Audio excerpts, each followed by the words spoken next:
APR, Voices from the Field. Meet a certified educational audiologist.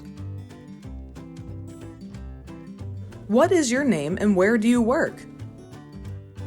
I am Dr. Sarah Zavala. I am originally from the Philadelphia area and currently am working at the Montgomery County Intermediate Unit, which is IU-23 in Norristown. What attracted you to the field of educational audiology? More kind of medical-based options for me, and I liked that idea that there were concrete questions and answers that could be found in the field of audiology. It felt a little bit more definitive. How does clinical experience benefit an educational audiologist? It's very important to have a good background in that clinical aspect first, and then when you take on the educational side of things, you can use kind of both sides of the picture to really help the student. I think it helps to be able to see the clinical side of things and the educational side of things and kind of understand both perspectives when trying to make the best plan for the students. What responsibilities do you have as an educational audiologist?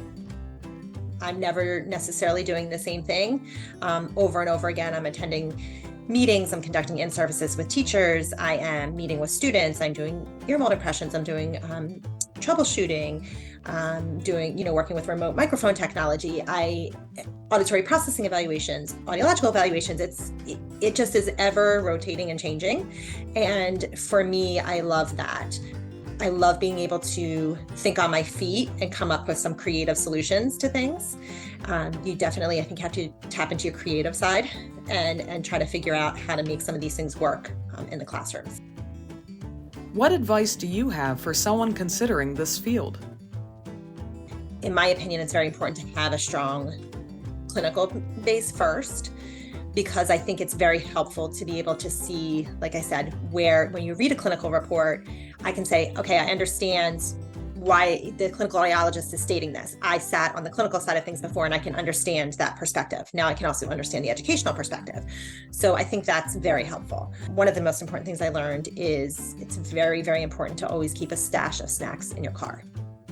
Interested in learning more? Visit us today at tinyurl.com/PennsylvaniaAPR.